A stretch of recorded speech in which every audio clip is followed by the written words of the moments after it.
샬롬. 여러분 오늘도 평안하십니까? 제가 기도하면서 예배 시작하도록 하겠습니다. 하나님 감사합니다. 오늘도 하나님께서 저희들을 깨워주시고 오늘도 우리 아버지 하나님 앞에 거룩한 무릎을 꿇고 예배케 하심을 감사드립니다. 저희들 온전히 하나님만 찬양하기를 원합니다. 오늘도 말씀에 순종하며 하루하루를 살아나가기를 원합니다.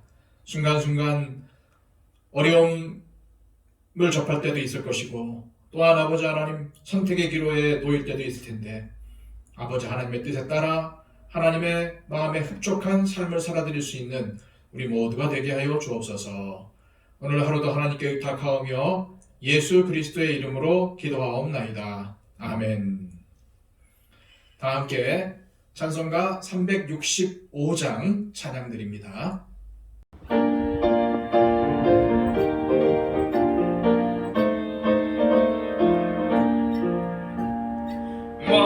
마음속에 근심 있는 사람 주 예수 앞에 따라오라. 슬픈 마음 있을 때라도 주 예수께 아뢰라. 주 예수 앞에 따라오라. 주 우리의 친구니 무엇이나 근심하지 말고 주 예수께 아뢰라. 눈물나며 기쁜 한숨 쉴 때 주 예수 앞에 따라오라. 은밀한 죄 내게 있더라도 주 예수께 아뢰라. 주 예수 앞에 따라오라. 주 우리의 친구니 무엇이나 근심하지 말고 주 예수께 아뢰라. 괴로움과 두려움 있을 때 주 예수 앞에 따라오라. 내일 일을 염려하지 말고 주 예수께 아뢰라. 주 예수 앞에 따라오라. 주 우리의 친구니 무엇이나 근심하지 말고 주 예수께 아뢰라. 죽음 앞에 겁을 내는 자요 주 예수 앞에 따라오라. 하늘나라 바라보는 자요 주 예수께 아뢰라. 주 예수 앞에 따라오라. 주 우리의 친구니 무엇이나 근심하지 말고 주 예수께 아뢰라. 이 시간 하나님께서 우리에게 주시는 말씀은 구약 성경 시편 105편 1절로 23절까지의 말씀입니다. 시편 105편 1절로 23절까지의 말씀, 구약 성경 878쪽입니다. 여호와께 감사하고 그의 이름을 불러 아뢰며 그가 하는 일을 만민 중에 알게 할지어다. 그에게 노래하며 그를 찬양하며 그의 모든 기이한 일들을 말할지어다. 그의 거룩한 이름을 자랑하라. 여호와를 구하는 자들은 마음이 즐거울지로다. 여호와와 그의 능력을 구할지어다. 그의 얼굴을 항상 구할지어다. 그의 종 아브라함의 후손 곧 택하신 야곱의 자손 너희는 그가 행하신 기적과 그의 이적과 그의 입의 판단을 기억할지어다. 그는 여호와 우리 하나님이시라. 그의 판단이 온 땅에 있도다. 그는 그의 언약 곧 천대에 걸쳐 명령하신 말씀을 영원히 기억하셨으니 이것은 아브라함과 맺은 언약이고 이삭에게 하신 맹세이며 야곱에게 세우신 율례 곧 이스라엘에게 하신 영원한 언약이라. 이르시기를 내가 가나안 땅을 네게 주어 너희에게 할당된 소유가 되게 하리라 하셨도다. 그때에 그들의 사람 수가 적어 그 땅에 나그네가 되었고 이 족속에게서 저 족속에게로, 이 나라에서 다른 민족에게로 또 돌아다녔도다. 그러나 그는 사람이 그들을 억압하는 것을 용납하지 아니하시고 그들로 말미암아 왕들을 꾸짖어 이르시기를 나의 기름 부은 자를 손대지 말며 나의 선지자들을 해하지 말라 하셨도다. 그가 또 그 땅에 기근이 들게 하사 그들이 의지하고 있는 양식을 다 끊으셨도다. 그가 한 사람을 앞서 보내셨으며 요셉이 종으로 팔렸도다.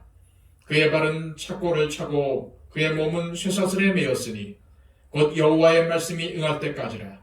그의 말씀이 그를 단련하였도다. 왕이 사람을 보내어 그를 석방함이요 뭇 백성의 통치자가 그를 자유롭게 하였도다.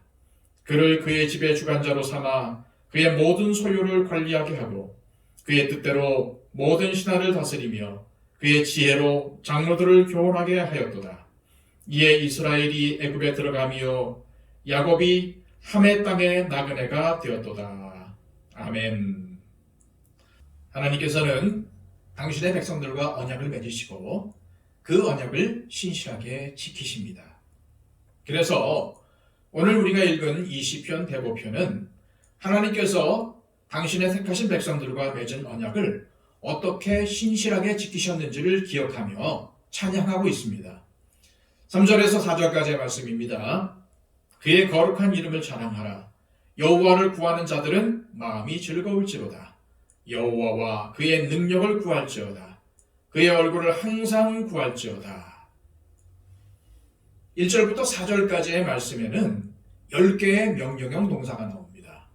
그 중에는 감사하라는 명령도 있고 노래하라, 찬양하라, 말할지어다, 기억할지어다 하는 말씀들이 있습니다.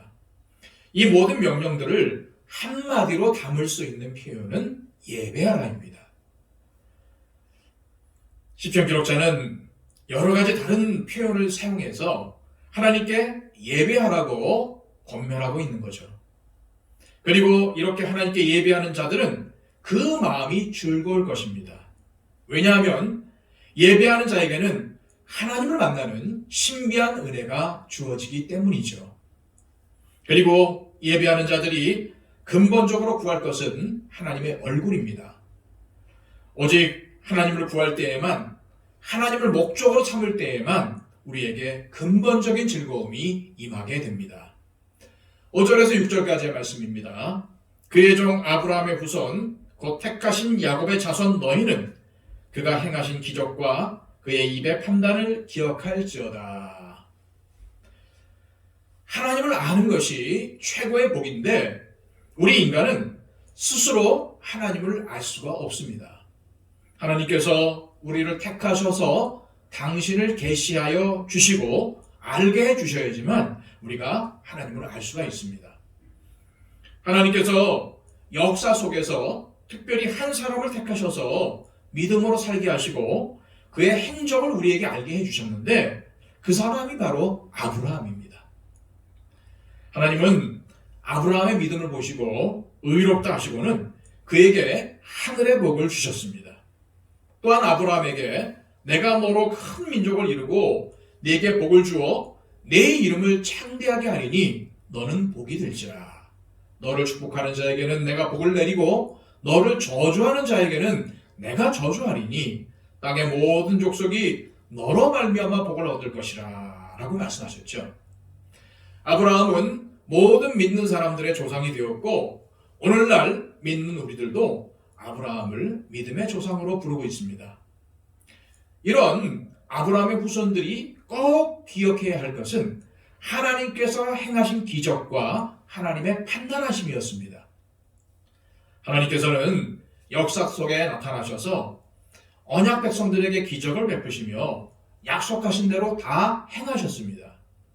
그리고 하나님께서 행하시는 판단과 통치는 온 땅 가운데 미치는 것이었습니다. 그것을 7절에서 그는 여호와 우리 하나님이시라 그의 판단이 온 땅에 있도다 라고 선포하고 있습니다. 8절 말씀입니다. 그는 그의 언약 곧 천대에 걸쳐 명령하신 말씀을 영원히 기억하셨으니 무슨 말씀입니까? 하나님께서는 당신과 맺은 언약을, 다시 말해서 하나님과 하나님 백성들 사이에 맺어진 그 언약을 천대까지 기억하신다는 거예요. 다른 말로 영원히 기억하신다는 말씀입니다. 기네스북에 오른 가장 오래된 족보가 공자의 족보인데 약 80여 대까지 이 족보가 기록되어 있다고 합니다. 그런데 이 공자는 지금부터 약 2500년 전의 사람입니다. 그런데 아브라함은 이 공자보다도 1500년이나 더 앞선 사람이죠. 그러면 이 아브라함은 지금으로부터 약 4000년 전의 사람입니다. 그런데 하나님은 이 4000년 전에 맺은 약속도 지금까지 잊지 않으시고 그대로 지켜주신다는 것입니다.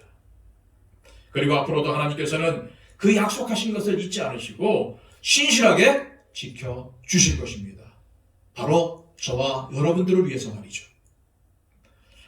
12절부터 15절까지는 아브라함과 그의 가족들이 이 족속 저 족속 또 이 나라 저 나라로 옮겨 다닐 때 하나님께서 보호하신 일들을 회상하고 있습니다.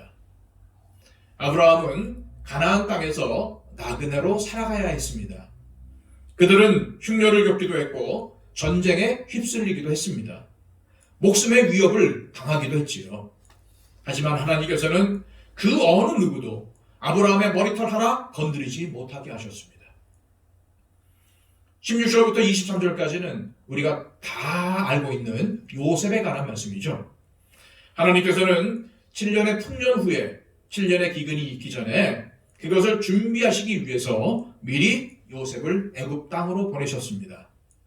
요셉이 애굽으로 내려간 지 20년 후에는 가나안 땅과 애굽 땅의 모든 사람들이 크게 굶주리게 되는 엄청난 대기근이 있을 예정이었죠. 사람들은 무슨 일이 일어날지 알지 못했고 하나님의 사람들까지도 가나안 백성들과 같이 형제를 종으로 팔아버릴 정도로 악행을 저지르며 살고 있었지만 하나님께서는 미리 준비시킨 사람인 요셉을 통해서 구원의 역사를 이루신 것입니다. 오늘 본문 말씀을 통해서 우리에게 소망이 있음을 기억하셨으면 좋겠습니다. 그렇습니다. 조금 전에 말씀드렸던 것처럼 요셉은 자기에게 어떤 일이 일어나는지 알지 못했습니다. 억울하게 종으로 팔려갔고 억울하게 옥살이를 했습니다. 그러나 하나님은 그러한 신실한 요셉을 통해서 하나님의 역사를 이루셨습니다. 오늘도 우리의 삶이 어떻게 흘러갈지 알 수 없습니다. 또한 우리에게 어떠한 고난이 닥칠지 어떠한 환난이 있을지 알지 못합니다. 그러나 중요한 것은 우리는 하나님 안에 있습니다. 하나님께서 우리를 기억하시고 우리와 맺은 언약을 이루어 가실 것입니다. 따라서 우리에게는 소망이 있습니다. 오늘도 흔들리지 마십시오. 힘들다고 어렵다고 범민하지 마십시오. 고민하지 마십시오. 하나님이 계심을 믿고 하나님께 매달리시기를 바랍니다. 비록 우리의 삶이 요셉과 같이 구덩이에 빠진 것 같고 끝이 보이지 않는 감옥에 있는 것 같을지라도 하나님께서는 미리 우리의 앞길을 예비해 두셨다는 사실을 믿으시기 바랍니다. 하나님께서 정하신 여호와의 말씀이 응할 때까지 우리가 인내하며 기도하며 기다린다면 하나님께서 일하실 것이고 우리는 하나님이 하시는 크고 놀라운 일을 목도하고 감사하며 찬양하게 될 것입니다. 오늘도 하나님을 예배하며 하나님의 때를 기다리는 저와 여러분이 되시기를 주님의 이름으로 부탁합니다. 이 시간 함께 기도하실 때에 주님께서 올해도 함께 하실 일들을 기억했으면 좋겠습니다. 아니, 소망했으면 좋겠습니다. 주님은 분명히 우리와 함께 하실 것입니다. 분명히 우리와 동행하실 것입니다. 올 한해도 하나님께서 우리를 복되게 하실 것입니다. 우리를 붙잡아 주실 것입니다. 우리를 인도해 주실 것입니다. 우리 하나님께 기도하기를 하나님 이 새해에도 하나님께 대한 소망을 놓지 않고 날마다 하나님을 소망하며 살아가게 하여 주옵소서. 하나님이 함께 하시면 어느 누구도 나의 머리털 하나 건드리지 못할 줄로 믿습니다. 주님, 우리의 안전과 우리의 모든 것들을 보호하여 주시고 오늘도 지켜 인도하여 주옵소서. 하나님, 새해에는 더욱더 하나님께 순종하며 살기를 원합니다. 우리 가운데 하나님의 임재하심을 날마다 보여주시고 날마다 하나님의 은혜 가운데 오늘도 하나님의 장중에 붙잡혀서 사는 우리의 삶이 되기를 원합니다. 2022년도 하나님 우리의 삶을 인도하여 주옵소서. 이렇게 기도했으면 좋겠습니다. 우리 다 함께 하나님 앞에 간절히 기도하겠습니다.